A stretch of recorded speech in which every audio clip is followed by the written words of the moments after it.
90s കിഡ്സിനെങ്കിലും ഓർമ്മയുണ്ടാകും 2003-2004 സീസണിലെ ആഴ്സൺ വെംഗറിൻ്റെ നേതൃത്വത്തിലുള്ള ആഴ്സണലിൻ്റെ ആ ഡ്രീം റൺ.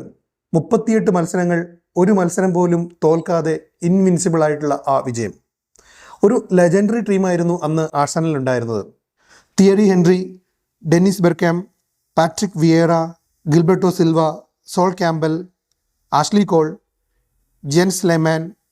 എന്നാൽ ആ ഡ്രീം റണ്ണിന് ശേഷം 2003-2004 ശേഷം കഴിഞ്ഞ 22-23 വർഷങ്ങൾ ആഴ്സണലിന് ഒരു EPL പോലും കിട്ടിയിട്ടില്ല എന്നുള്ളത് ഒരു ഞെട്ടിക്കുന്ന വസ്തുതയാണ്.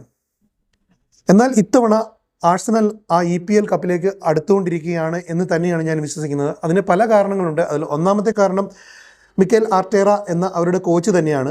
2019 കോച്ചായിട്ട് സ്ഥാനം ഏറ്റെടുക്കുമ്പോൾ മുതൽ അദ്ദേഹം പറഞ്ഞുകൊണ്ടിരിക്കുന്ന ഒരു കാര്യമുണ്ട്, ട്രസ്റ്റ് ദ പ്രോസസ്സ്.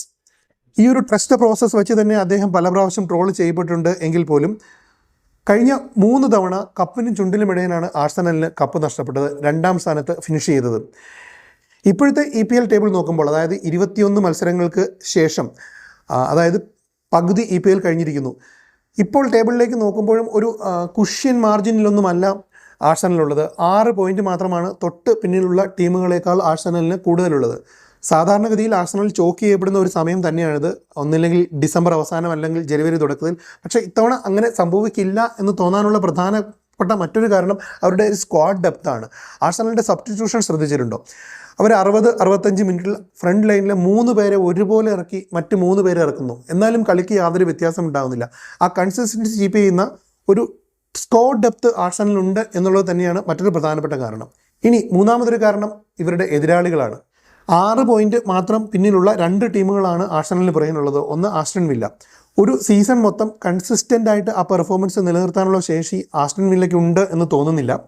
പിന്നെ സിറ്റിയിലേക്ക് വന്നാൽ സിറ്റിക്ക് പഴയ സ്ക്വാഡ് ഡെപ്തോ കൺസിസ്റ്റൻസിയോ ഇല്ല.